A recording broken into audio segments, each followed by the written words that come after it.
Hello and good afternoon to all. कैसे हैं आप सब?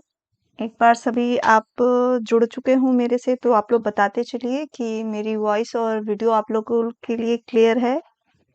एक बार ओके कर देना सभी, अगर मेरी वॉइस और वीडियो आप लोग के लिए क्लियर है तो।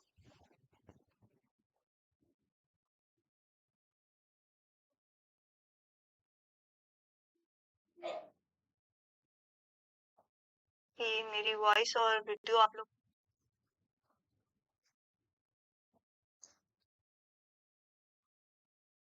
Good afternoon Shalini, Lakhan, Ram Parvesh and Govind Prasad. चलिए अच्छी बात है, क्लियर है। चलिए गाइस, कल टेक्निकल इशू होने की वजह से मेरी क्लास नहीं हो पाई थी। मैं बहुत कल प्रयास करी कि आप लोगों के साथ जुड़ सकूं, बट वाईफाई सही से काम ना करने की वजह से कल मैं आप लोगों की क्लास नहीं ले पाई। तो सभी लोग जल्दी जल्दी मेरे साथ कनेक्ट होते जाइए और सब कुछ क्लियर हो, आपके लिए सब कुछ सही है तो ओके भी करते जाना। तो आप सब जानते हैं कि अभी हम लोग कर रहे हैं प्रीवियस ईयर के क्वेश्चन और साथ में एमसीक्यू लेके चल रहे हैं। तो आज जो हम करेंगे एमसीक्यू करेंगे और डिफरेंट स्टेट्स में जितने भी आपके क्वेश्चंस आए हुए हैं सीटेट और अदर टेट्स में हम सारे क्वेश्चन को आज सॉल्व करने वाले हैं।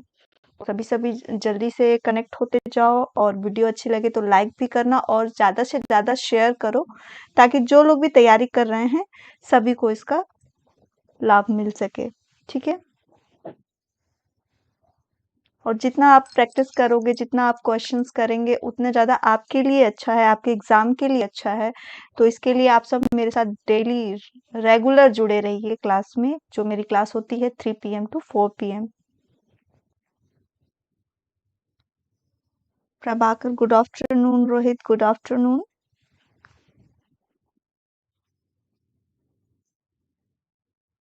चलिए फिर स्टार्ट करते हैं। थोड़ी सी इन्फॉर्मेशन जो लोग नए हैं उनके लिए भी दे दें, और जो लोग रेगुलर जुड़ते हैं मेरे साथ उन्हें पता ही है कि हमारा अपना टेलीग्राम चैनल है फिलअप फॉर्म का।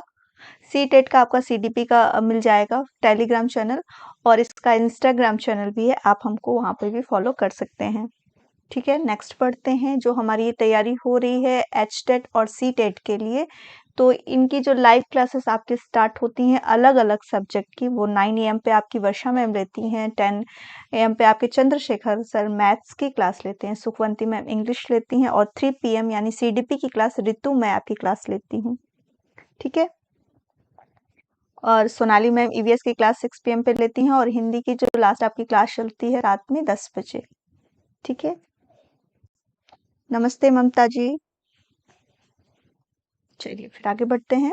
तो ये जो तैयारी हो रही है हमारी पेपर फर्स्ट और पेपर सेकंड दोनों के लिए हो रही है, तो जो बच्चे दोनों पेपर की तैयारी कर रहे हैं या फिर सिंगल पेपर की, दोनों लोग के लिए क्लास यूजफुल है।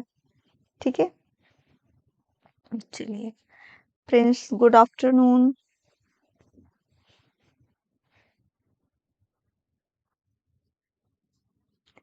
ठंड में तो इवनिंग हो ही गई है, बट जो नॉर्मली बेसिक जो रूल होता है आपका 4 PM के बाद ही से हम मानते हैं गुड आफ्टरनून। तो जिनके लिए गुड आफ्टरनून उनके लिए गुड आफ्टरनून, जो गुड इवनिंग समझते हैं उनके लिए good evening, as you wish. है ना, मेरे को तो आप लोग के साथ कनेक्ट होना, आपको विश करना है, तो जिस लैंग्वेज में आप कंफर्टेबल हैं, जिस तरह से आपको करना है, मैं सबके लिए कर रही हूँ। ठीक है, राम राम नमस्ते सबको, सब कुछ करती हूँ। ठीक है, चलिए कल मेरी क्लास नहीं हो पाई थी तो मुझे ज़्यादा अफ़सोस हो रहा था, क्योंकि मैं आपको एमसीक्यू प्रीवियस ईयर के क्वेश्चन करा रही हूँ और ये बहुत सारे हैं। तो आपके एग्ज़ाम से पहले मैं चाहती हूँ कि ये सब सारे हो जाएँ और रिवीजन क्लासेस भी हमारे स्टार्ट हो सके। ठीक है? चलिए आगे बढ़ते हैं। तो आज हम जो स्टार्ट करेंगे, आज हम टाइमर के साथ स्टार्ट करेंगे ताकि आप जल्दी-जल्दी सभी आंसर करना और जल्दी-जल्दी क्लास में हो सके ज़्यादा से ज़्यादा क्वेश्चंस हो सके। और सभी लोग, जितने लोग भी मेरे साथ जुड़िए, सभी लोग वीडियो को लाइक करना बिल्कुल मत भूलिए, अगर वीडियो अच्छी लगती है तो, और शेयर भी करना। चलिए आगे बढ़ते हैं। तो स्टार्ट करते हैं। आज हम एमसीक्यू, अभी बहुत कम लोग जुड़े हैं, मैं चाहती हूँ जितने भी मेंबर्स रोज़ मेरे साथ जुड़ते हैं, कम से कम वो तो इतने प्रेज़ेंट रहने चाहिए। और भी लोगों का वेलकम करती हूँ जो आज मेरी क्लास में फर्स्ट टाइम आ रहे हैं। ठीक है? चलिए स्टार्ट होते हैं। तो आज का जो फर्स्ट क्वेश्चन है आपको 20 सेकंड के अंदर देना है। हार्वर्ड गार्डनर द्वारा निम्न में से एक को छोड़कर बाकी सभी बुद्धि के प्रकार बताए गए। ये जो प्रश्न है ये बहुत पहले पूछा गया था। अभी हार्वर्ड गार्डनर के द्वारा 8 प्रकार की बुद्धि बताई गई है। इनमें से जो आपके 3 करेक्ट है, 1 रॉन्ग है, उनको आपको बताना है। तो फटाफट आंसर करिए सभी। All type of intelligence except one of the following are mention by Harvard Gardner. Language, creativity, interpersonal या इंटरपर्सनल रिलेशनशिप, भाषा, सृजनात्मकता, अंतर्व्यक्तित्व या अंतःव्यक्तित्व संबंध।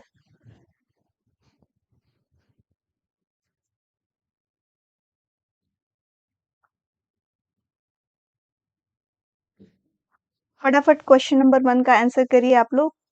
घड़ी की सुई चलना स्टार्ट हो चुकी है, तो मैं चाहती हूँ कि इसी से आपका टाइम जो शेड्यूल है ना, जब ऑनलाइन एग्जाम देंगे आपके पास लिमिटेड पीरियड रहेगा, तो अभी से टाइम को मैनेज करना आप सीख लीजिए कि आपको उतने लिमिटेड पीरियड के अंदर आंसर करना।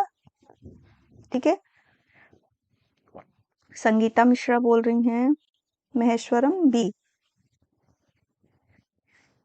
ठीक है, तो इसका जो राइट आंसर होगा वो क्या होगा, वो होगा भाषा का इन्होंने दिया है, अंतर व्यक्तित्व कौशल भी बताया है, अंतः व्यक्तित्व संबंध भी बताया है। ठीक है, प्राकृतिक बुद्धि भी बताई है, जो विशेष दिशा को देख के बताते हैं वो भी है, बट जो सृजनात्मकता इन्होंने बोली है ये इनके ऑप्शन में नहीं है। ठीक है, इन्होंने बुद्धि के 8 प्रकार बताए हैं, ये तीनों उसमें आते हैं, बट सृजनात्मकता हमारी नहीं आती है। ठीक है, हाँ माही का भी आंसर सही है। तो डी नहीं है, अंतःव्यक्तित्व तो इन्होंने दिया है। इंटरपर्सनल वो लोग होते हैं जो अपनी भावनाओं को भी बहुत अच्छी तरह से एक्सप्रेस करना जानते हैं, अपनी फीलिंग्स, अपने इमोशंस को बताना समझते हैं। ठीक है, तो राइट आंसर जो होगा वो हमारा कौन सा होगा, बी होगा। नेक्स्ट क्वेश्चन की तरफ बढ़ते हैं कि प्याजे के अनुसार बच्चा अमूर्त स्तर पर चिंतन, बौद्धिक क्रियाएं और समस्या समाधान किस अवस्था में करने लगता है। अमूर्त चिंतन की बात हो रही है। ठीक है, क्वेश्चन को ध्यान से देखिए और टाइम को थोड़ा सा मैनेज करना सीखिए। आपको केवल 20 सेकेंड एक क्वेश्चन के लिए मिल रहे हैं, तो आंसर भी फटाफट उसी के अंदर अंदर में कीजिए। ठीक है, विद इन 20 सेकेंड्स।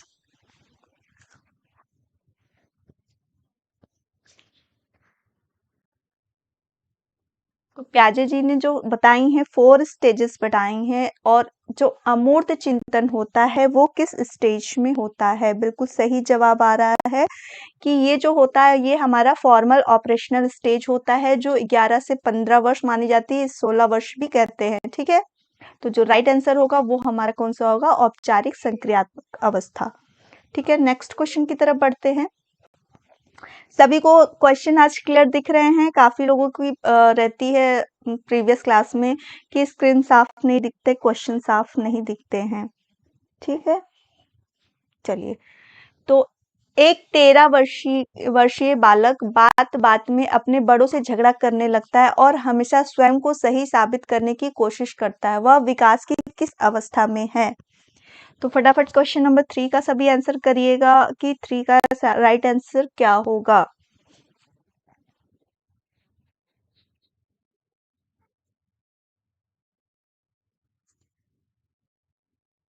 एक 13 वर्षीय बालक बात बात में अपने बड़ों से झगड़ा करने लगता है और हमेशा स्वयं को सही साबित करने की कोशिश करता है। तो ये किस अवस्था की विशेषता बताई जाती है। क्वेश्चन डाल के करिएगा कि क्वेश्चन नंबर 3 का आंसर कर रहे हैं या 2 का, तो इससे मुझे कंफर्म होता रहेगा। आपके मैसेजेस जो होते हैं ना मुझे थोड़े से लेट मिलते हैं। ठीक है, 3 का बी बिल्कुल राइट आंसर है। बच्चे उसी समय आर्गुमेंट्स करने लगते हैं जब वो टीनेजर में जाते हैं या टीन एज में होते हैं, तो बच्चे किसी भी चीज को एक्सेप्ट करने में टाइम लेते हैं, उनके अपने रूल्स और रेगुलेशन होने लगते हैं, वो बड़े से आर्ग्यू करने लगते हैं। तो राइट आंसर हमारा होगा B is the right answer, किशोरावस्था यानी एडोलसेंस। ठीक है, बिल्कुल सही है सभी का जवाब, कोई कंफ्यूजन नहीं है किसी को। तो नेक्स्ट क्वेश्चन की तरफ बढ़ते हैं जो 4th नंबर का हमारा है कि दबाव को कम करने एवं परीक्षाओं में सफलता के लिए आवश्यक है। क्या आवश्यक होना चाहिए हमें एग्जाम के प्रेशर को कम करने के लिए। ठीक है, अभी बहुत सारे रूल जो आपके 2020 वाली जो न्यू एजुकेशन पॉलिसी आई है, जो अभी क्रियान्वित नहीं है या उसको भी लागू नहीं किया गया है, उसमें भी इस चीज़ को बातें दी गई हैं कि परीक्षा के प्रेशर को कम करना है बच्चों के लिए। बच्चे प्रेशर में आके ना पढ़ें, लाइट वे में पढ़ें, ताकि वो चीज़ों को ईज़िली समझ सकें। हाँ, 3 का सभी का आंसर सही आ रहा है। क्वेश्चन नंबर 4 की तरफ हम बढ़ चुके हैं। तो टाइम को ध्यान में रखते हुए सभी आंसर करना, ठीक है ना?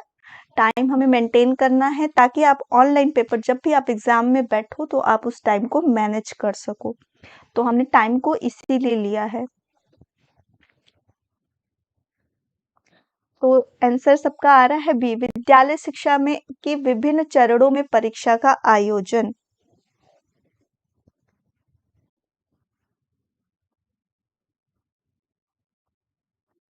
क्वेश्चन नंबर 4 का सब बी बोल रहे हैं। मैक्सिमम ये आंसर राइट है, आप लोग जो बोल रहे हैं कि 4 का बी, ठीक है ना? लेकिन यहाँ पे जो कम अवधि की परीक्षाओं में अंतर, यानी जो परीक्षाएं होती हैं उनके बीच का जो अंतराल होता है उसको कम किया जाए, यानी जो हम सेमेस्टर एग्जाम की बात कर रहे हैं, ये बात हो रही है, ठीक है? तो विद्यालय शिक्षा के विभिन्न चरणों में, यानी कई चरणों में बात हो रही है, यानी स्टेप बाय स्टेप परीक्षा का आयोजन हो रहा है। ये बहुत हद तक सही नहीं मानेंगे। जो इसका राइट आंसर माना गया है, वो माना गया है कम अवधि की परीक्षाओं, मतलब परीक्षाएं जो हम लेते हैं उनका जो टाइम गैपिंग है उसको कम करना। यानी जितना चैप्टर पढ़ाया उसको पढ़ाने के बाद, कुछ चैप्टर पढ़ाने के बाद हम उसको एग्जाम करा सके, ठीक है? तो जो प्रेशर होगा वो कम होगा, और बच्चे क्या है, वो पढ़ते भी जाएँगे, एग्ज़ाम देते भी जाएँगे। तो इस तरह से जो उनका टाइम पीरियड होगा लिमिटेड हो जाएगा, और जो पढ़ने का प्रेशर एक साथ जो आता है, जो पहले हम लोग देते थे हाफ ईयरली, उसके बाद से फिर एनुअल एग्ज़ाम देते थे। तो 2 टाइप्स के एग्ज़ाम्स होते थे। तो ये एग्ज़ाम काफ़ी प्रेशर भरा होता था, एनुअल एग्ज़ाम में सब कुछ पढ़ना पड़ता था, पर सेमेस्टर एग्ज़ाम इसलिए लाया गया ताकि जो आधी-आधी चीज़ों को बाँट के, पार्टिसिपेट करा के, उसको पार्ट में बाँट के पढ़ाना, तो ये चीज़ें प्रेशर को कम करती हैं। इसलिए जो परीक्षाओं का में अंतर होता है, उसको कम करने की बात कही गई है। ठीक है? तो राइट आंसर हमारा ए होगा। ठीक है? हम बी को भी पूर्णतः गलत नहीं कह सकते, लेकिन राइट आंसर जो यहाँ पे माना गया है, वो हमारा ए माना गया है। ठीक है? क्लियर है सभी को? चलिए, हाँ, गोविंद प्रसाद जी ने बोला है ए है, इन्होंने राइट आंसर किया है। ठीक है, सी नहीं होगा। वार्षिक एवं अर्ध परीक्षाएं जो होती हैं, ये तो हमारी पुरानी बेसिस जो होती है, हम लोगों ने ये परीक्षाएं दी हैं इस तरह की, तो ये हमारा आंसर नहीं होगा। ठीक है, हाँ, शाहीन का भी आंसर राइट है। जो राइट आंसर हमारा होगा वो ए होगा। ठीक है, इसमें अभी किसी को कोई कंफ्यूजन नहीं होगी। मैंने जो बताई, बी को हम पूर्णतः गलत नहीं कर सकते, लेकिन परीक्षाओं का जो अंतराल है उसको कम किया जा सकता है। उसके अकॉर्डिंग हम जब परीक्षाएं लेंगे तो उनकी सफलताएं ज़्यादा बढ़ेंगी। आप लोगों ने भी देखा होगा, सेमेस्टर एग्जाम काफ़ी थोड़े से प्रेशर को कम करते हैं, और जो मार्क्स इंक्रीज होते हैं बच्चों के, वो भी ज़्यादा फायदेमंद होते हैं। ठीक है, चलिए नेक्स्ट क्वेश्चन की तरफ बढ़ते हैं कि विवेचनात्मक शिक्षा शास्त्र का यह दृढ़ विश्वास है कि एक शिक्षक को हमेशा कक्षा कक्ष के अनुदेशन का नेतृत्व करना चाहिए, शिक्षार्थियों को स्वतंत्र रूप से तर्क नहीं करना चाहिए, बच्चे स्कूल से बाहर क्या सीखते हैं यह अप्रासंगिक है, शिक्षार्थियों के अनुभव और प्रशिक्षण को महत्वपूर्ण होते हैं। क्वेश्चन नंबर 5 का सभी आंसर करिएगा कि विवेचनात्मक शिक्षा शास्त्र का यह दृढ़ विश्वास है, यानी जो भी हमारा विवेचनात्मक जो क्लासरूम चल रहा है, जहाँ पे हम विचार विमर्श कर रहे हैं, बच्चों से हर चीज ले रहे हैं, वहां पे एक शिक्षक क्या करना चाहिए कि हमेशा कक्षा में अनुदेशन यानी जो भी है टीचर ही है, अनुदेशन का नेतृत्व करना चाहिए, शिक्षार्थियों को स्वतंत्र रूप से तर्क नहीं करना चाहिए, यानी जो भी करना सिर्फ मुझे ही करना है, टीचर अपने आप को ही सेंटर में रख रहा है। जबकि आपको पता है कि वर्तमान एजुकेशन क्या कहती है कि हमें चाइल्ड को सेंटर में रखना है। ठीक है, बच्चे को स्कूल से बाहर क्या सीखते हैं या अप्रासंगिक है, यानी जो भी वो बाहर से अपनी चीजों को सीखते हैं, उनके अनुभव उनको एक्सेप्ट नहीं करना है। ठीक है, शिक्षार्थियों के अनुभव और प्रशिक्षण को महत्वपूर्ण देना, यानी जो भी लर्नर है उसके जो अनुभव है, जो उसने सीखा है, जो वो देख रहा है, जो कह रहा है, जो बता रहा है, इसको इम्पोर्टेंस देनी है। हाँ, प्रतीक्षा प्रभाकर इन्होंने आंसर किया है डी, ये बिल्कुल राइट आंसर है। यानी यहाँ पे विवेचनात्मक, जहाँ पे हम विवेचना कर रहे हैं, बातों को बोल रहे हैं, तो वहाँ पे हमें बच्चे के अनुभव को देखना है, ना कि टीचर को ही सब कुछ देखना है। तो आप लोग ए आंसर कहाँ से कर रहे हैं? एक शिक्षक को हमेशा कक्षा कक्ष के अनुदेशन का नेतृत्व करना चाहिए, यानी जो भी उसने निर्देश दे दिए, उसे ही बस बोले कि तुमको यही फॉलो करना है और कुछ नहीं करना है। तो ये किस हद तक सही है, जहाँ पे हम बच्चे को सेंटर में लेके चल रहे हैं। तो अगर बच्चे को हम सेंटर में लेके चल रहे हैं, तो बच्चे को इम्पोर्टेंस देंगे कि वो किस तरह से सीखना चाह रहा है, वो उस चीज़ों को किस तरह से परसेप्शन कर रहा है, क्या उसके एक्सपीरियंस है, उसको लेके हम क्लास में डिस्कस करेंगे। तो वो चीज़ें ज़्यादा उनको क्लियर होंगी। क्लियर है सभी को?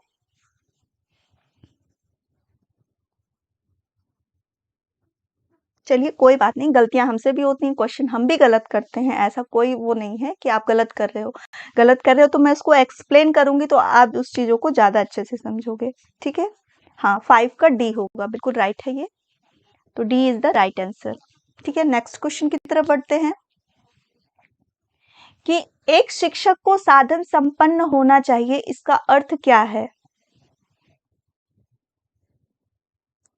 चलिए, उसके पास पर्याप्त धन संपदा होनी चाहिए, उनका अधिकारियों के उच्च स्तर से संपर्क होना चाहिए, उन्हें अपने विद्यार्थियों की समस्याओं को हल करने का पर्याप्त ज्ञान होना चाहिए, विद्यार्थियों के बीच उनकी प्रसिद्धि होनी चाहिए। साधन संपन्न का मतलब क्या है? यहाँ पे पूछा गया कि एक शिक्षक जो है वो साधन संपन्न होना चाहिए, इसका अर्थ क्या है? 6 का सी बोल रहे हैं, बिल्कुल राइट बोल रहे हैं कि यहाँ पे साधन संपन्न यानी कि टीचर के अंदर ऐसी क्वालिटी होनी चाहिए, उसे अपने विषय का ज्ञान होना चाहिए, बच्चों की फीलिंग्स को, उनकी समस्याओं को समझ सके और उसको प्रॉपर सॉल्यूशन कर सके। तो ये हमारा राइट आंसर होगा सी। उन्हें अपनी विद्यार्थियों की समस्याओं को हल करने का पर्याप्त ज्ञान होना चाहिए। सभी का आंसर बिल्कुल सही है, सभी लोग राइट बोल रहे हैं। 6 का सी होगा, डी नहीं होगा गोविंद जी, सी होगा। चलिए नेक्स्ट क्वेश्चन की तरफ बढ़ते हैं। 7 नंबर, आज थोड़ा फटाफट करेंगे ताकि हमारे 30 क्वेश्चन टाइम पर हो सके, ठीक है? अगर मैं फास्ट जा रही हूँ तो आप बता देना, ओके? चलिए, व्यक्तिगत शिक्षार्थी एक दूसरे से किस में भिन्न होते हैं? जो इंडिविजुअल डिफरेंसेस की बात कही गई है वो किस तरह से होते हैं? विकास की दर में होते हैं, विकास क्रम में होते हैं, विकास की सामान्य क्षमता में होते हैं, वृद्धि एवं विकास के सिद्धांतों में होते हैं। जो इंडिविजुअल डिफरेंसेस की बात कही गई है कि हर बच्चा एक समान नहीं होता है, सब में डिफरेंसेस पाए जाते हैं। तो ये डिफरेंसेस किस बेसिस पे होते हैं, किस चीज में बच्चे एक दूसरे से डिफरेंस होते हैं, ये क्वेश्चन आपसे हो रहा है यहाँ पे कि व्यक्तिगत शिक्षार्थी एक दूसरे से किस रूप में भिन्न होते हैं। 7th का आप लोग डी बोल रहे हैं। यहाँ पे वृद्धि एवं विकास के सिद्धांतों में दिया है। अगर हम बात करें कि वो किस में होंगे, विकास की दर में होंगे, ठीक है? तो राइट आंसर जो हमारा होगा कि वो विकास की दर में एक दूसरे से भिन्न होंगे, यानी जो उनका डेवलपमेंट है, विकास में सब कुछ इंक्लूड हो गया, तो वो जो होंगे वो एक दूसरे से विकास में सबका अलग हुआ, सबके अलग अलग इन्वायरमेंट होता है, अलग अलग हेरिडिटी होती है, तो जो उनका होगा वो अलग अलग होगा। यही कारण होते हैं इंडिविजुअल डिफरेंसेस के, ठीक है? नरेंद्र हाँ, इन्होंने जो आंसर किया है ए बिल्कुल सही है। तो विकास की दर में अलग होंगे, ठीक है, ना कि वृद्धि और विकास के सिद्धांतों में, ठीक है? जो इंडिविजुअल डिफरेंस पाया जाएगा वो उनके डेवलपमेंट में पाया जाएगा, ठीक है?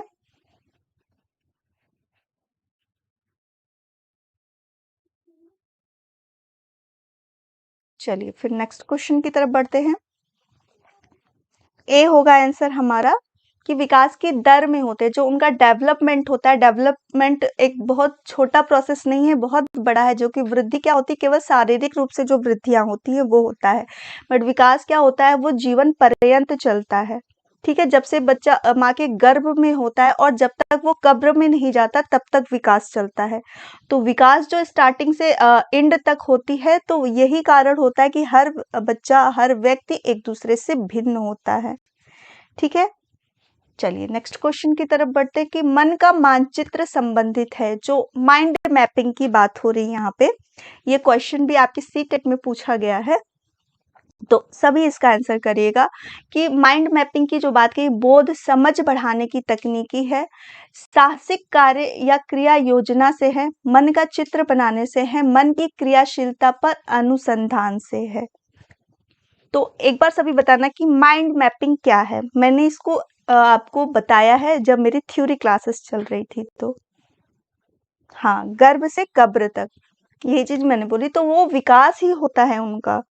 तो विकास जो होगा सबका अलग होगा, कोई भी, यहाँ तक कि जो दो ट्विंस बच्चे भी होते हैं, आइडेंटिकल ट्विंस भी होते हैं। मेरे भी ट्विंस बच्चे हैं, आप लोग के लिए इंफॉर्मेशन के लिए बता रही हूँ कि मेरे जो ट्विंस बच्चे हैं वो भी एक दूसरे से बहुत अलग है, जबकि वो आइडेंटिकल हैं।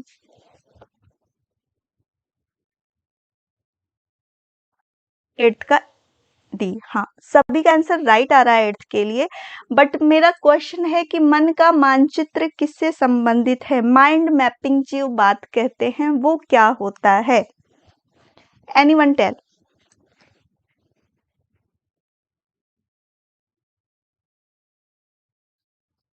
सभी का आंसर राइट है, एट्थ का जो है आंसर डी, मन की क्रियाशीलता पर अनुसंधान, यानी जो भी हमारा मन सोचता है, जो भी करता है, उसके ऊपर जो हम रिसर्च करते हैं या जो प्रतिक्रिया करते हैं वो हमारा होता है माइंड मैपिंग।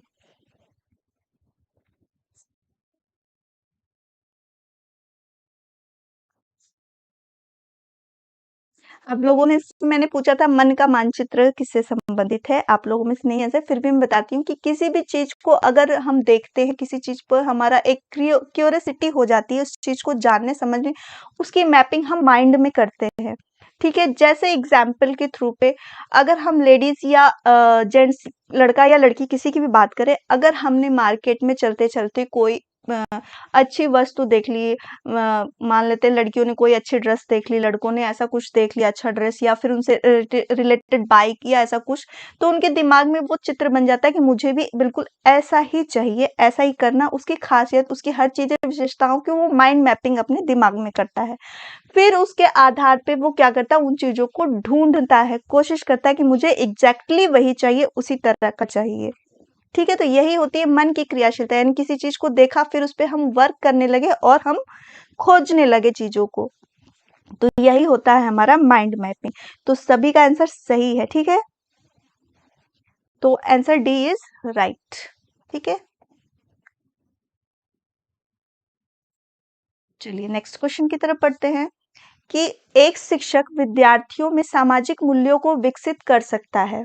ठीक है, वो क्या करेगा, महान व्यक्तियों के बारे में बोलकर, अनुशासन की अनुभूतियों को विकसित कर कर, आदर्श रूप में बर्ताव कर कर, उन्हें अच्छी कहानियां सुनाकर। शिक्षार्थी के अंदर, विद्यार्थियों में सामाजिक मूल्य विकसित करना है, तो उसके लिए शिक्षक को क्या करना चाहिए। माही जी आ जाएंगी, अगर कोई उनको प्रॉब्लम होगी रोहित जी, तो वो बाद में भी क्लास अटेंड कर सकेंगी, है ना। सभी के साथ प्रॉब्लम होती है, ऐसा कोई हार्ड एंड फास्ट रूल नहीं है कि आप क्लास में आ गए तो आप एग्जिट नहीं हो सकते। सबके साथ कुछ ना कुछ प्रॉब्लम होती है, बाद में भी अटेंड करते हैं। नेटवर्क इशू हो सकता है, जैसे मेरे साथ कल नेटवर्क इशू हो गया था, है ना। तो यहाँ पे आप अपने क्वेश्चंस पे ध्यान दीजिए कि आप कितने क्वेश्चंस को पुट अप कर रहे हैं, कितना सही कर रहे हैं और कितने टाइमिंग के अंदर में कर रहे हैं। बोल रहे हैं 9 का डी, ज्योति बोल रही है, शिखा बोल रही है 9 का ए, 9 का सी। ठीक है, जब टीचिंग करते हैं, जब भी आप बीएड, डीएलएड, बीटीसी, वट जो आप कर रहे हो, ठीक है, तो हमें कुछ चीजें सिखाई जाती हैं क्लासरूम में जाने से पहले, है ना। सभी के साथ जो आप लोगों ने किया होगा, अगर टीचिंग की होगी, जब बीएड, बीटीसी कुछ भी कर रहे होंगे, तो आपकी 1 मंथ की टीचिंग चलती है, उसमें हमें कुछ बिहेवियर सिखाए जाते हैं कि आपको किस तरह से प्रेजेंट करना है, किस तरह से आपको रहना है। तो ये क्यों सिखाया जाता है, ये इसीलिए सिखाया जाता है कि आप जैसा बिहेव करोगे, आपको देख के आपके विद्यार्थी भी उस तरह से चीजों को अपनाएंगे, है ना। तो आप अपने आप को कितना अच्छा स्टूडेंट के सामने प्रेजेंट कर रहे हो, तो जितना अच्छा आप खुद को प्रेजेंट करोगे उतना ही अच्छा आपको बच्चों से भी रिस्पॉन्स मिलेगा और बच्चे क्या करेंगे, आपको आइडियल फ्रेम में लेंगे। हम लोग भी अपने टीचर्स या जो भी पढ़े हैं उनसे किसी न किसी से इंस्पायर होते हैं कि वो टीचर फला टीचर हैं, उनकी पढ़ाने का टेक्निक बहुत अच्छा है, वो बहुत अच्छा बोलती हैं, या वो जो चीज़ें हम जिनको पसंद करते हैं उनकी बातों को भी सुनना पसंद करते हैं, उनकी चीज़ों को भी हम फॉलो करते हैं, है ना? तो यहाँ पे क्या होगा, आदर्श रूप में बर्ताव करना। आप जितने अच्छे रूप में प्रेजेंट करोगे अपने बच्चों को, वो भी आपसे उतनी अच्छी चीज़ों को सीखेंगे। ठीक है, चलिए नेक्स्ट क्वेश्चन की तरफ बढ़ते हैं कि विद्यार्थियों को विद्यालय में खेलना क्यों उचित है? आजकल गेम पीरियड बनाते हैं ना बच्चों के लिए, खेलने के लिए, कि बच्चों को खेलना इंपॉर्टेंट है, अलग से पीरियड देते हैं और एक्टिविटीज भी आपकी ये जो विंटर आती है इसमें हम गेम्स के चलाते हैं। तो ये क्यों कराते हैं?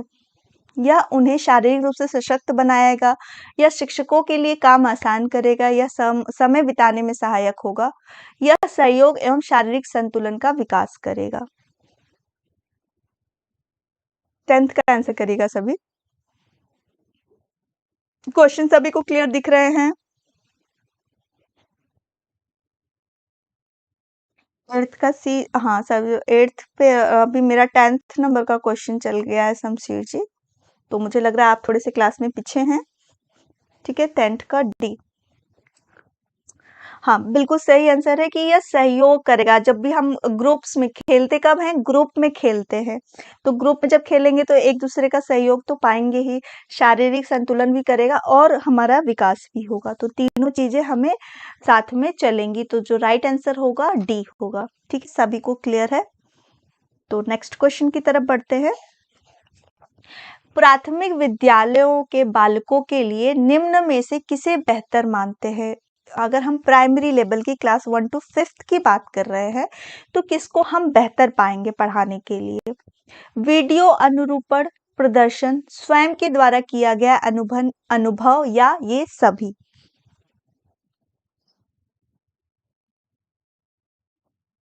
प्राइमरी लेवल का, ये ध्यान दीजिएगा कि क्वेश्चन में आपसे पूछा जा रहा है कि प्राइमरी लेवल पे अगर हम बच्चों को पढ़ाते हैं तो किसको हम बेहतर मानते हैं? ममता जी का आंसर आ गया है, बिल्कुल सही आंसर कर रही हैं ममता जी कि 11 का सी है कि स्वयं के द्वारा। छोटे बच्चों को क्या है कि जितना वो खुद से एक्सपीरियंस करेंगे उतना ही अच्छा होगा। जो आपका साइकोलॉजी बोलता है, क्या बोलता है कि लर्निंग बाय डूइंग, जो बच्चे जितना करके सीखेंगे वो चीजें काफी आगे तक हेल्पफुल होंगी, वो चीजें उन्हें ज्यादा लर्न होंगी, ज्यादा अच्छे से होंगी। ठीक है, तो अभी तक मैंने देखा कि सिर्फ 2 लोगों का ही आंसर सही आया है, गोविंद जी का और स्टार्टिंग में का। हाँ, ज्योतिराज जी भी, आपका भी आंसर सही है। तो स्वयं के द्वारा किया गया अनुभव हमेशा यूजफुल होगा, चाहे वो बच्चों की बात हो या फिर हम बड़ों में भी कहेंगे। जो चीज हम खुद एक्सपीरियंस करते हैं वो चीजें हम ज्यादा बेहतर तरीके से सीखते हैं। ठीक है, हाँ जरीन का भी आंसर बिल्कुल सही है। डी नहीं होगा रोहित, सी होगा। और वीडियो अनुरूपण प्रदर्शन ये भी होते हैं, बट जो प्राइमरी लेवल की बात कही गई हो, अगर कक्षा 1 का बच्चा आ रहा है तो वो चीजें हम उतनी यूजफुल नहीं कहेंगे, पूरी तरह से ये नहीं है। बड़े क्लासेस में हम बहुत तरीकों से करते हैं, लेकिन जो बच्चा खुद को एक्सपीरियंस करके सीखेगा वो चीजें ज्यादा अच्छी तरीके से सीखेगा, बच्चा ही नहीं बड़े भी। ठीक है, नेक्स्ट क्वेश्चन की तरफ बढ़ते हैं कि निचली कक्षाओं में शिक्षण की खेल पद्धति मूल रूप से आधारित है शारीरिक शिक्षा कार्यक्रम के सिद्धांतों पर, शिक्षण पद्धतियों के सिद्धांत पर, विकास एवं वृद्धि के मनोवैज्ञानिक सिद्धांतों पर, शिक्षण एवं समाजशास्त्रीय सिद्धांतों पर। जो निचली कक्षाओं में शिक्षण खेल पद्धति अपनाई गई है वो बेसिस उसका क्या है, उसका आधार क्या माना गया है? क्वेश्चन नंबर 12 का सभी आंसर करिएगा।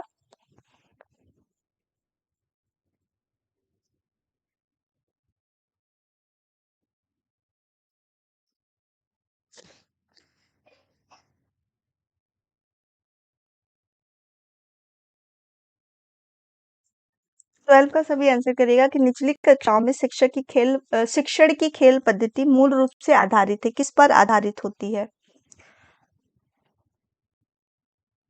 हाँ, नरेंद्र भारती जी का है 12, हाँ 12 का सी, हाँ पप्पू कुमार, मीला कुमारी, हाँ सभी का आंसर बिल्कुल सही आ रहा है। ये विकास और वृद्धि के मनोवैज्ञानिक सिद्धांतों पे आधारित है।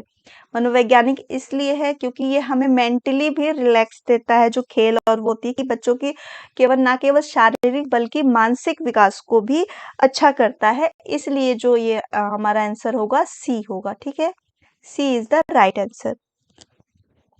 हाँ, बिल्कुल सही है, 12 का सी होगा। नेक्स्ट क्वेश्चन की तरफ बढ़ते हैं कि आपकी कक्षा में कुछ छात्र अति मेधावी हैं, मतलब एक्स्ट्रा नॉलेज होते हैं ना, गिफ्टेड चिल्ड्रन की बात हो रही है। आप उन्हें किस प्रकार पढ़ाएंगे? कक्षा के साथ, उच्च कक्षा के साथ, समृद्धिकरण कार्यक्रमों के साथ या जब वे चाहें?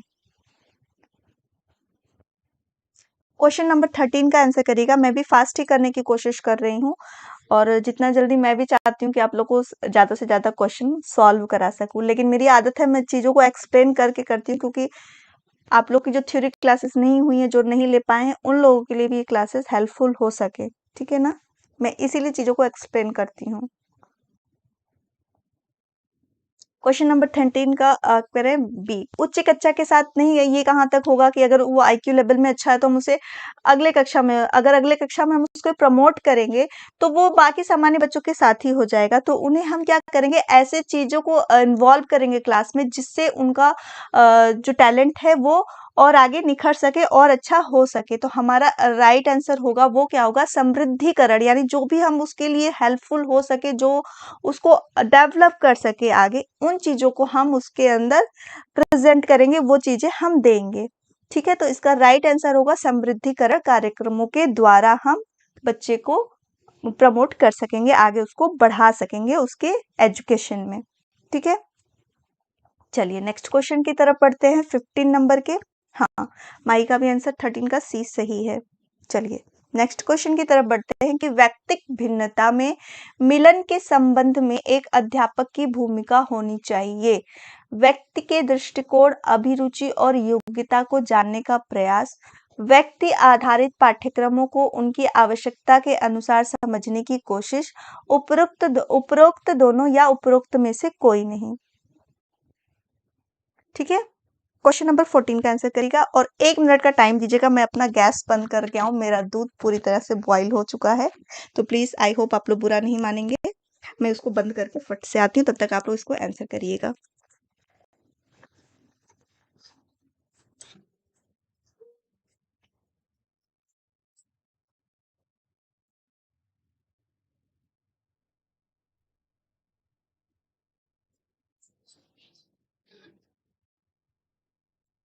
क्वेश्चन नंबर 14 का सभी आंसर कर रहे हैं? 14 का सी, हाँ बिल्कुल सही आंसर कर रहे हैं सभी कि 14 का सी होगा।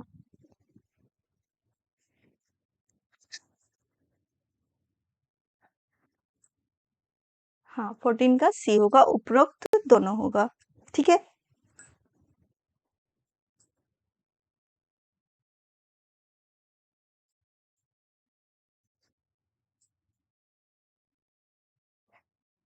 हाँ, मेरा दूध बहुत लेट में लेकर आता है, तो वो बिल्कुल क्लास के टाइम से पहले ही लेकर आता है, तो मैं गैस पे रखती हूँ और मुझे उससे ऑफ करने जाना पड़ता है क्योंकि मेरे बच्चे बहुत छोटे हैं। चलिए ठीक है, नेक्स्ट क्वेश्चन की तरफ बढ़ते हैं 15 नंबर। घटना और वस्तुओं के बारे में एक बच्चा तार्किक रूप से सोच सकता है। ब्याजे के चरणों के संबंध में सही कथन है, जो उन्होंने 4 स्टेजेस दी थी, हर स्टेज की एक पर्टिकुलर कहेंगे विशेषता बताई थी। उसमें से जो उन्होंने बताया कि तार्किक रूप से सोच सकता है, चीज़ों को बोलते हैं कि मूर्त रूप से सीख सकता है, उस पे लॉजिकल थिंकिंग दे सकता है, तो वो किस स्टेज की बात कही जा रही है? कॉन्क्रीट ऑपरेशनल की बात कही जा रही है, यानी कि मूर्त रूप से चीज़ों को देख रहा है और उस पे एक विचार सहमति अपनी प्रकट कर रहा है। तो इसका राइट आंसर क्या होगा? सेंसरी यानी कि जो संवेदीगामक स्टेज उन्होंने बताई थी, प्रारंभिक संचालन प्रक्रिया, मूर्त संचालन प्रक्रिया या औपचारिक संचालन प्रक्रिया, ये किस स्टेज की बात कही जा रही है?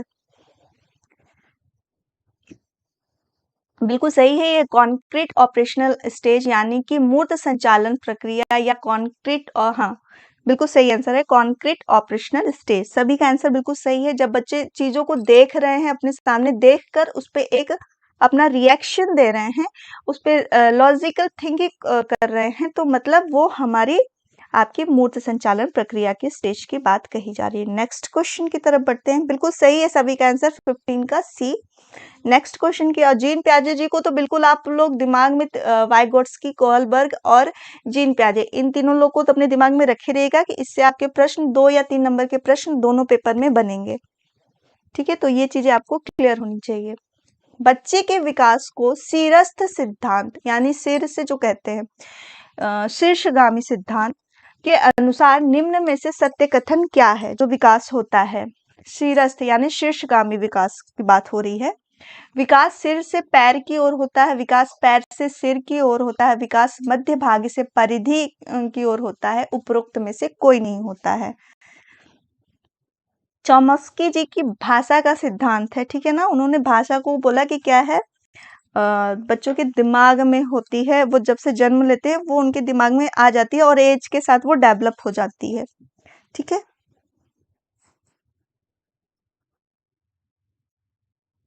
16 का ये बिल्कुल सही आंसर आपका सभी का आ रहा है कि जो विकास ये होता है शीर्षगामी। अधोगामी जो होता है वो हमारा क्या होता है, केंद्र से छोरों की तरफ होता है।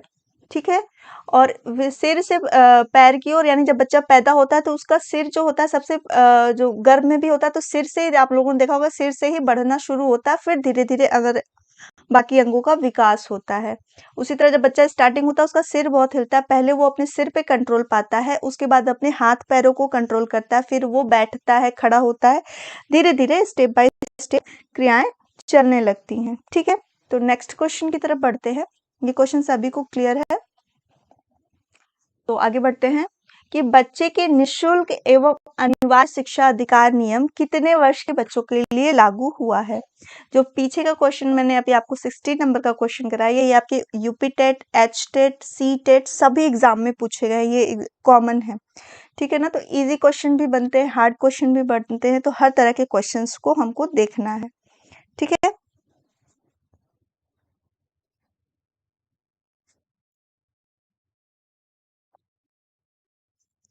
17 का सभी आंसर करिएगा।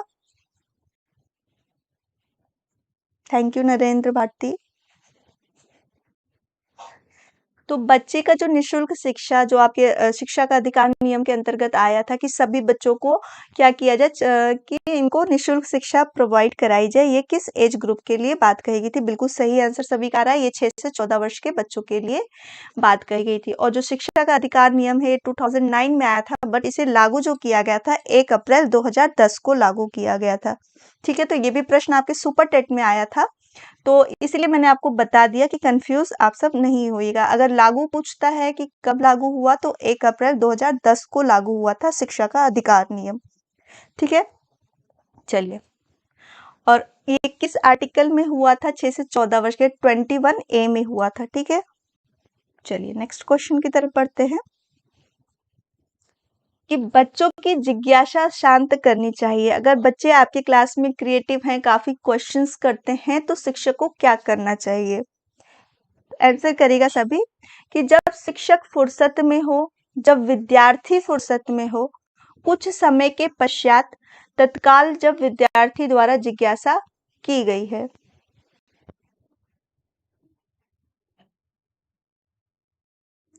आंसर करेगा सभी। 1 मिनट स्टूडेंट्स, अथरवाइज बोल दो कि आके अंदर ठीक कर दे।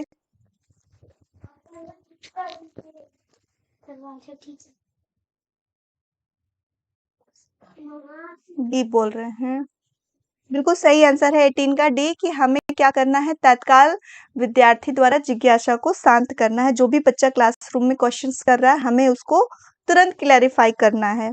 ठीक है, सी नहीं होगा प्रतीक्षा, जो राइट आंसर होगा वो डी होगा।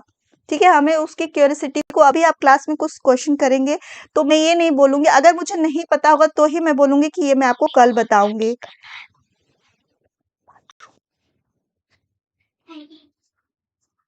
ठीक है, आज थोड़ी क्लास में डिस्टरबेंस हो रही है, मेरे कुछ कंप्लेंट्स थे रूम को, आज सभी लोग आके अभी कर रहे हैं, तो थोड़ी-सी डिस्टर्ब हो रही है, इसके लिए सॉरी।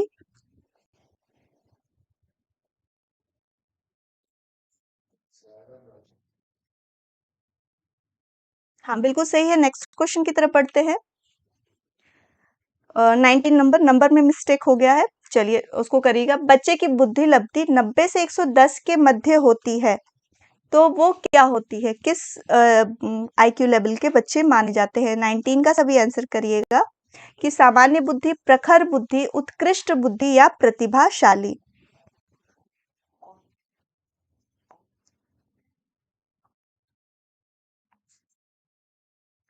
ऐसे करिएगा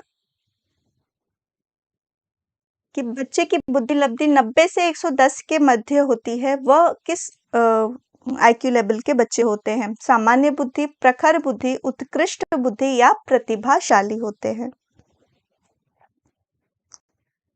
ठीक है, बिल्कुल सही सभी का आंसर आ रहा है कि इसका जो राइट आंसर होगा वो सामान्य बुद्धि में आएंगे। प्रखर बुद्धि वाले किस में आएंगे?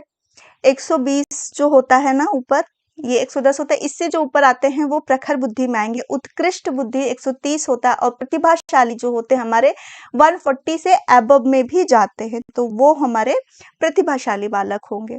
ठीक है, नेक्स्ट क्वेश्चन की तरफ बढ़ते हैं। हाँ, बिल्कुल सभी का आंसर राइट आया था। ए, प्रियंका ने डी बोला, वो गलत है।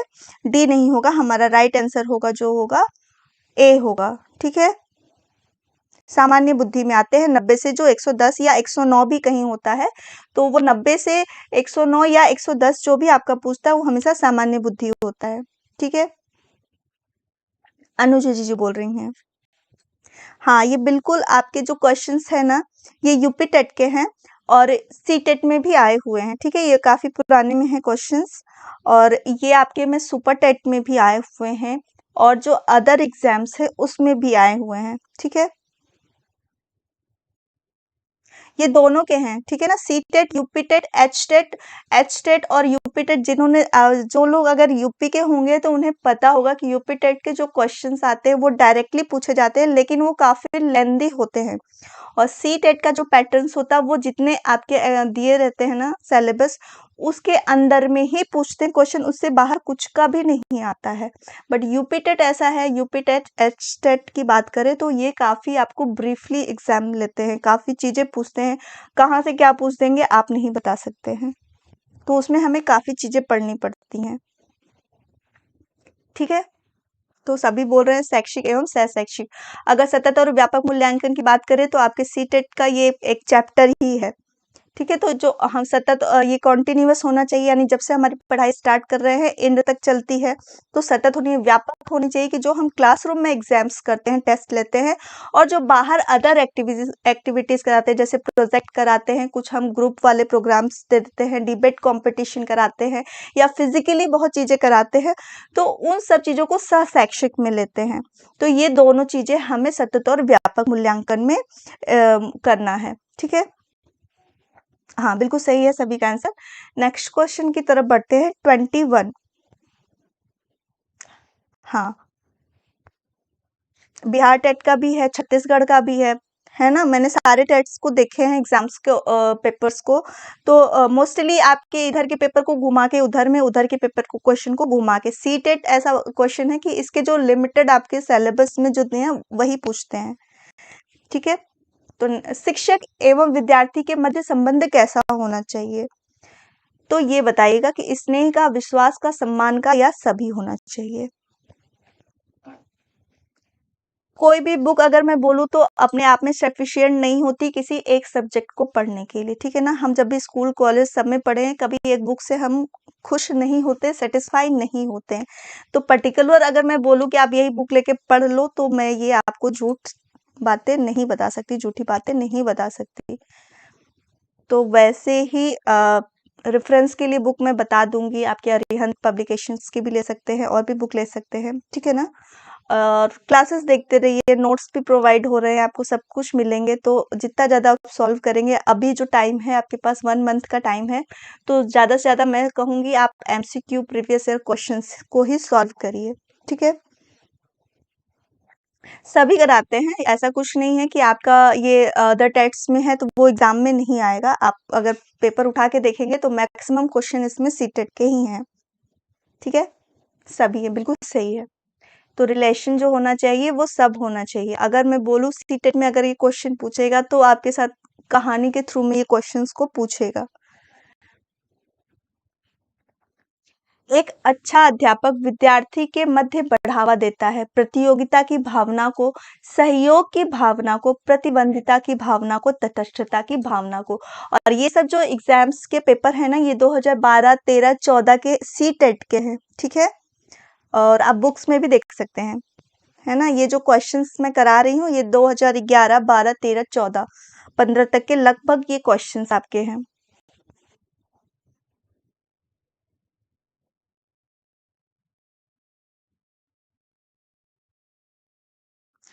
कि ठीक है लेखनी, मैंने क्लास में हिंदी इंग्लिश दोनों के आपके दिखाए थे इसका, और मैं पीडीएफ भी बना के भेज दूंगी। ठीक है लेखनी, चलिए आंसर करिएगा 22 का सभी फटाफट। बिल्कुल सही आंसर आ रहा है। तो इसका जो होगा सहयोग की भावना होनी चाहिए। बिल्कुल सही, सभी का आंसर है। ज्योत्सना, गोविंद प्रसाद जी, सभी का आंसर सही है। प्रतीक्षा, चलिए नेक्स्ट क्वेश्चन की तरफ बढ़ते हैं कि परामर्श का उद्देश्य होना चाहिए, यानी जो गाइडेंस हम देते हैं बच्चों को वो क्या होना चाहिए, उसका उद्देश्य बच्चों को समझाना, बच्चों की कमियों का कारण पता लगाना, बच्चे को समायोजन में सहायता प्रदान करना, या उपरोक्त सभी।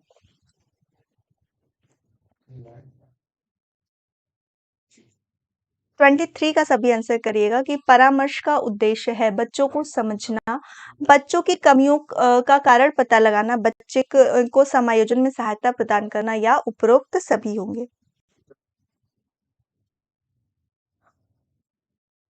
नरेंद्र भारती जी का आंसर आ गया, बिल्कुल सही आंसर आया, सबसे पहले आंसर कर रहे हैं।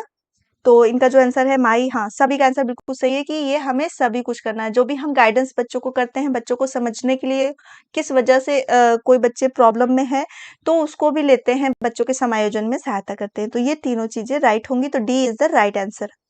ठीक है, नेक्स्ट क्वेश्चन की तरफ बढ़ते हैं कि बच्चों की रुचियां बनाए रखने के लिए आप कौन सी विधि का चयन करेंगे। हाँ, सभी का आंसर 23 के लिए डी सही है। ठीक है, 24 का सभी आंसर करिएगा।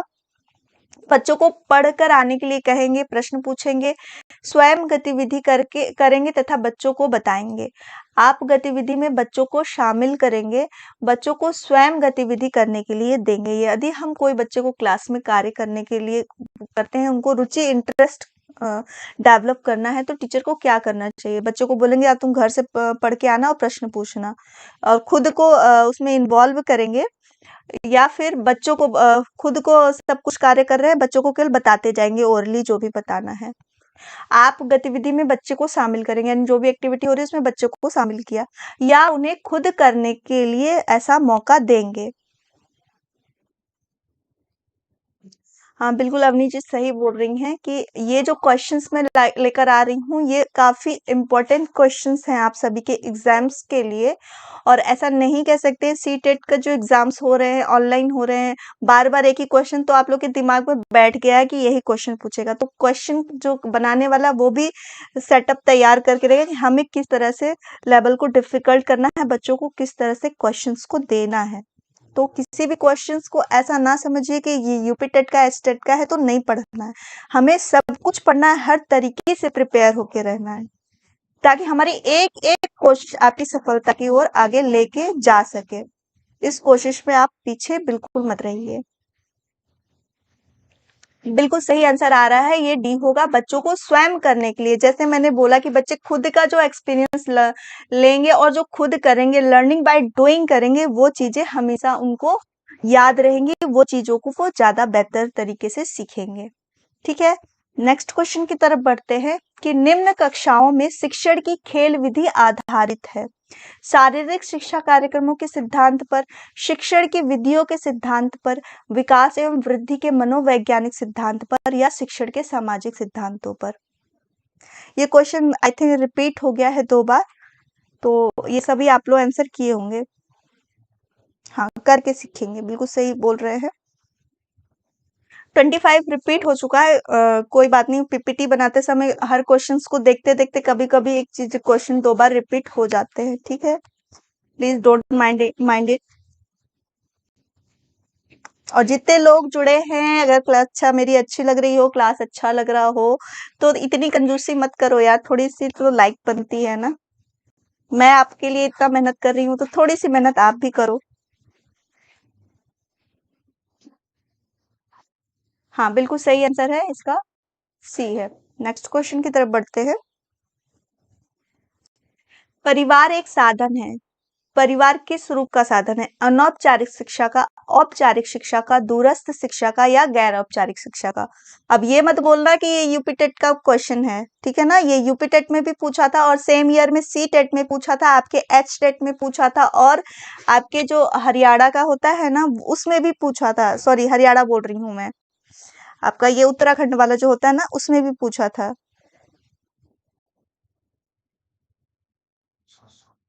चलो ठीक है, लाइक कर दिया है, माई बोल रही हैं, ठीक है। मैं तो बस ऐसे ही मजाक कर रही हूँ, आप लोग को देख रही हूँ कि आप मेरे साथ क्लास में इन्वॉल्व हैं, तो थोड़ा सा तो मेरा भी बनता है हक ना, कि मैं भी आप लोगों को उसमें इन्वॉल्व करूँ। चलिए, 26 का आप सभी बोल रहे हैं ए, बिल्कुल सही है। जो बच्चा प्रारंभिक शिक्षा ग्रहण करता है, वो अपने फैमिली से करता है, अपने परिवार से करता है। और फॉर्मल जब भी कहेंगे, ये तो इनफॉर्मल होगी। फॉर्मल कहाँ पे होगी? जो हम स्कूल में या किसी संस्थान में जाके सीखते हैं, शिक्षा का लेते हैं, वो हमारा क्या हो जाता है? फॉर्मल एजुकेशन, यानी औपचारिक शिक्षा। इनफॉर्मल जो हम अपने परिवार से, रिलेटिव से, अपने दादा दादी, सभी ने सब अपने घर से ही स्टार्टिंग हम सीखते हैं। शिक्षा जो लेती है, सबसे पहली हमारी पहली अगर गुरु मानते हैं, तो वो हमारी माँ होती है, गुरु, है ना। और एक माँ जितना अच्छे से बच्चों को समझती है और जितना अच्छा सिखा सकती है, उसके बाद से वो शिक्षक की ही बातें सुन लेता है।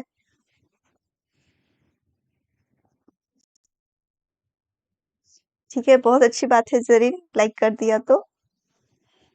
वो तो मैं बस आप लोग को चेक करती हूँ, देखती रहती हूँ कि आप लोग लाइक करना भूलते हो या याद होता है। कभी जब हम नहीं बोलते हैं लाइक करने के लिए, तो आप क्लास देखते हो, चले जाते हो। ठीक है। हाँ, हाँ, बिल्कुल सही नारायण साथी, बिल्कुल। जो हमारी फॉर्मल एजुकेशन होती है, वो कहाँ होती है? हमारे स्कूल में, संस्थान में, जहाँ पे हम प्रॉपर तरीके से सीखते हैं, बैठते हैं, फीस भी देते हैं। जो घर की जो शिक्षा होती है, वो हम क्या करते हैं? बिना फीस के, विदाउट एनी फी, हम अपने संस्कार जो भी होते हैं, हम सब अपने फैमिली से लेते हैं, है ना। सभी अपने फैमिली को फर्स्ट देते हैं, प्रेफर करते हैं। और जो चीजें हम अपने घर से सीखते हैं, वही हम बाहर ले जाके उसको करते हैं, एक्टिविटीज करते हैं, बच्चे दिखाते हैं हाँ कैसी शिक्षा घर से मिली हुई है। चलिए, नेक्स्ट क्वेश्चन की तरफ बढ़ते हैं कि निम्न में से कौन सा बुद्धिमान बच्चे का लक्षण नहीं है? ठीक है। अब आप लोग को डिस्टर्ब तो नहीं हो रहा है? थोड़ा सा यहाँ पे नॉइजी है। निम्न में से कौन सा बुद्धिमान बच्चे का लक्षण नहीं है? वह जो लंबे निबंधों को बहुत जल्दी याद रखने की क्षमता रखता है, वह जो प्रवाहपूर्ण एवं उचित तरीके से संप्रेषण करने की क्षमता रखता है, वह जो मूर्त रूप से सोचता रहता है, वह जो नए परिवेश में स्वयं को समायोजित कर सकता है। क्वेश्चन नंबर 27 का सभी आंसर करिएगा कि कौन सा लक्षण नहीं है। ठीक है, ये भी आपके सी टेट का ही है, ठीक है, तो डाउट मत करिएगा। निम्न में से कौन सा बुद्धिमान बच्चे के लक्षण नहीं है? चलिए ठीक है, 27 का सी बोल रहे हैं। डी, मीला कुमारी ने बोला ए। ए, ठीक है। जो लोग ए सी भी कह रहे हैं कि ठीक है ना, वह मूर्त रूपों से सोचता रहता है, ये सब तो लक्षण होते हैं। वो मूर्त और अमूर्त दोनों रूप से सीखेगा। जो चीजों को अमूर्त रूप से सीखेगा, पहले वो चीजों को मूर्त रूप में देखा, फिर ना उसने अमूर्त रूप से सीखा। ठीक है रोहित जी, अच्छी बात है, लाइक करते हैं रोज। तो जो राइट आंसर होगा कि लंबे निबंधों को जो याद कर ले या लिख ले, तो हम उसको बुद्धिमान नहीं कह सकते कि वो बहुत ज्यादा बुद्धिमान है। ठीक है ना। ये सब चीजें तीनों जो होती हैं, ये बिल्कुल सही है, एक बुद्धिमान बच्चे के लक्षण होते हैं इन तीनों चीजों के।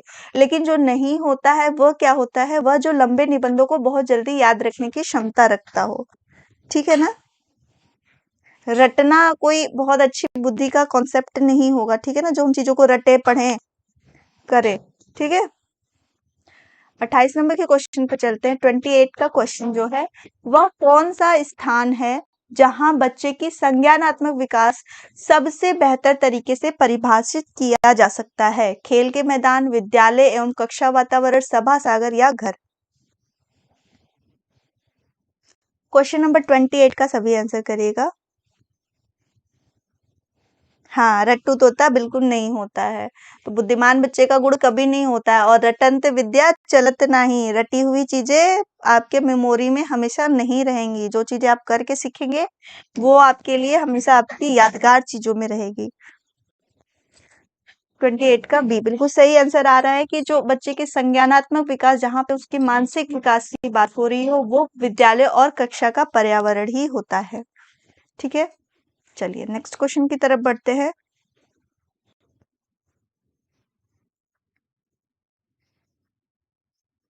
चलिए फिर आगे बढ़ते हैं। बुद्धि के बहुकारक सिद्धांत के प्रतिपादक कौन है? या बहुखंड सिद्धांत भी आता है, ठीक है ना, बहुकारक या बहुखंड। तो ये किसके द्वारा दिया गया है? मैक्डोगल, टर्मन, थॉर्नडाइक या बर्ट द्वारा? क्वेश्चन नंबर 29 का सभी आंसर करिएगा। तो बहुकारक सिद्धांत के प्रतिपादक किसको माना जाता है? 29 का सी, माई बोल रही है। हाँ, बिल्कुल सही आंसर आया, माई का सबसे पहले आंसर आया है 29 का सी। हाँ हाँ, ममता, अनुज, हाँ लखन, आप बहुत देर से रिस्पॉन्स कर रहे हैं। हाँ बिल्कुल सही है। ये जो बहुकारक का सिद्धांत दिया था, थॉर्नडाइक जी ने दिया था, ठीक है। टर्मन ने वो जो बुद्धि लब्धि का कॉन्सेप्ट लाया था, मैकडुगल ने मूल प्रवृत्ति का सिद्धांत दिया था, ठीक है। चलिए नेक्स्ट क्वेश्चन की तरफ बढ़ते हैं। प्याजे के औपचारिक संक्रियात्मक अवस्था बालक के किस आयु अवधि तक मानी जाती है? जो आपके जीन प्याजे जी ने 4 स्टेजेस बांटे थे, उसी में आपका जो एक स्टेज की बात कही यानी फॉर्मल ऑपरेशनल स्टेज, वो किस एज की है? हाँ, ज्योत्सना, दिलीप कुमार, आप लोग का आंसर 29 का सी आ रहा है, ठीक है, सही है।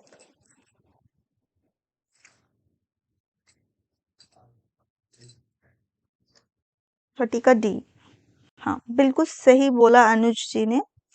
हाँ, ममता, बिल्कुल सही आपका आंसर आ रहा है। जो राइट आंसर हमारा होगा वो होगा डी। हाँ, तो ये जो फर्स्ट हो गई आपकी सेंसरी मोटर स्टेज हो गई, 2 से 7 आपका क्या हो गया, प्री ऑपरेशनल हो गया, 7 से 11 कॉन्क्रीट ऑपरेशनल हो गया यानी कि मूर्त संक्रियात्मक अवस्था, और 11 से 15 वर्ष की जो अवस्था होती है, ये फॉर्मल ऑपरेशनल स्टेज यानी औपचारिक संक्रियात्मक अवस्था होती है। तो जो राइट आंसर होगा वो कौन सा होगा? हमारा डी होगा, ठीक है। गोविंद प्रसाद जी, ए नहीं होगा, वो हमारा कौन सा होता है? संवेदी कामक अवस्था, ठीक है ना। सेंसरी मोटर स्टेज होती है 0 to 2 इयर्स, जो 2 इयर्स की दी गई है। 2 to 7 इयर्स कौन सी होती है? हमारी प्री ऑपरेशनल स्टेज होती है। और जो 7 to 11 होती है कॉन्क्रीट ऑपरेशनल स्टेज यानी मूर्त संक्रियात्मक अवस्था। और 11 से 15 वर्ष हमारी कौन सी एज होती है? औपचारिक या फॉर्मल ऑपरेशनल स्टेज। हाँ बिल्कुल सही है। 30 का डी लेखनी ने सी किया, वो गलत है, तो मैंने बता दिया, राइट आंसर हमारा डी होगा, ठीक है। तो हमारे पूरे 30 क्वेश्चंस कंप्लीट हो चुके हैं। आई होप आपका आज का सेशन आप सभी को अच्छा लगा होगा। और देखिए, सीटेट के क्वेश्चंस आप बहुत जल्दी कर लेते हो। अगर मैं ऑनलाइन की कराई थी तो मैक्सिमम लोगों के आंसर सही आ रहे थे, बट ये जो है ये पुराने क्वेश्चंस हैं। तो हमारे लिए इम्पोर्टेंट क्या है कि हम सभी क्वेश्चंस को हमें देखना है, ठीक है। माई का 30 आउट ऑफ 27 है। चलिए, शाहीन का 25, रोहित का 25। चलिए, गुड स्कोर है, खराब नहीं है। और ऐसे ही प्रैक्टिस करते रहेंगे तो एक दिन आप सभी के 30 आउट ऑफ 30 मिलेंगे, ठीक है। अच्छा, गोविंद प्रसाद जी के 19। हाँ, आज मैंने थोड़ा सा फास्ट कराने की कोशिश की, बहुत टाइम लगता था। आज फटाफट करना है क्योंकि काफी दिनों से चल रहा है, तो आप सभी ने भी आंसर सही किया, ठीक है। ठीक है, हमारा व्हाट्सएप नंबर दिया हुआ है, जो आपको स्क्रीन पे शो हो रहा है, आप यहाँ पे जाके कांटेक्ट करिए, आपको ग्रुप में ज्वाइन कर लिया जाएगा नरेंद्र भारती जी, ठीक है। और हमारा टेलीग्राम चैनल भी है, ज्योत्सना वेल्डन 29, ठीक है। हाँ, तो बात मैं कर रही हूँ कि टेलीग्राम चैनल हमारा है, ठीक है ना। सब्सक्राइब करिए, वीडियो प्लेलिस्ट हमारी बनी हुई है, प्लेलिस्ट में हमारी थ्योरी क्लासेस दे सकते हैं, ठीक है। चैनल को सब्सक्राइब करिए, आप हमारे क्लास में ज्वाइन हो जाएंगे, ठीक है। 21, हाँ चलिए 30 आउट ऑफ 30 मिला, कोई बात नहीं, ऐसे ही कोशिश करते रहिए, सभी के 30 आउट ऑफ 30 मिलेंगे, ठीक है। और नोट्स के लिए आप इस नंबर पे कांटेक्ट करिए, आपको लिंक प्रोवाइड होगी, आपको वहाँ से सारे सब्जेक्ट्स के नोट मिल जाएंगे। चलिए ठीक है, बहुत मज़ा आया, मुझे भी आप लोगों के साथ बहुत मज़ा आया क्लास लेने में, ठीक है। ऐसे ही रोज़ हमारे साथ जुड़ते रहिए और हम क्लास को करते रहेंगे कंटिन्यू। और जहाँ तक मैं कोशिश करूँगी कि आपका एक भी क्वेश्चन ना छूटे और हर तरह से मैं क्वेश्चन करा सकूँ, इसी तरह फटाफट आंसर करेंगे, ठीक है। तो आज के लिए बस इतना ही, कल मिलते हैं फिर नए क्लास के साथ। Thank you.